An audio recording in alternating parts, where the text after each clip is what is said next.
अगर आप social media पर हैं या हमारे देश के so called fourth pillar of democracy को फॉलो करते हैं, तो आपने इन दिनों चर्चा का विषय बने हुए यूजीसी एक्ट यानी यूनिवर्सिटी ग्रांट्स एक्ट के बारे में तो ज़रूर सुना हो, जिसके कुछ नियम 13 जनवरी 2026 को लागू किए गए हैं।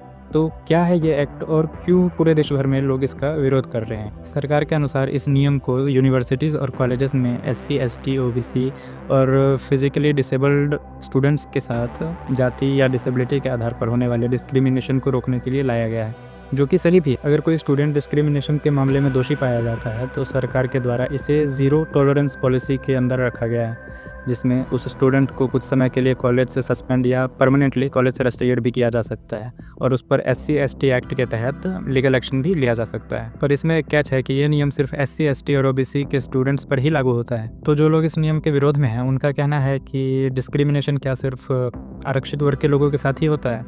अगर किसी जनरल के स्टूडेंट के साथ रैगिंग या उत्पीड़न जैसा कुछ सामने आता है, तो इस नियम में उनकी सुरक्षा के लिए तो कोई प्रावधान ही नहीं है। जनरल कैटेगरी के स्टूडेंट्स को इस बात का भी डर है कि आपसी रंजिश निकालने के लिए कोई उन पर भेदभाव का झूठा आरोप भी लगा सकता है और जिसके खिलाफ वो कुछ कर भी नहीं पाएँगे। आपका इस पूरे मामले को लेकर क्या विचार है? कमेंट करके ज़रूर बताइए।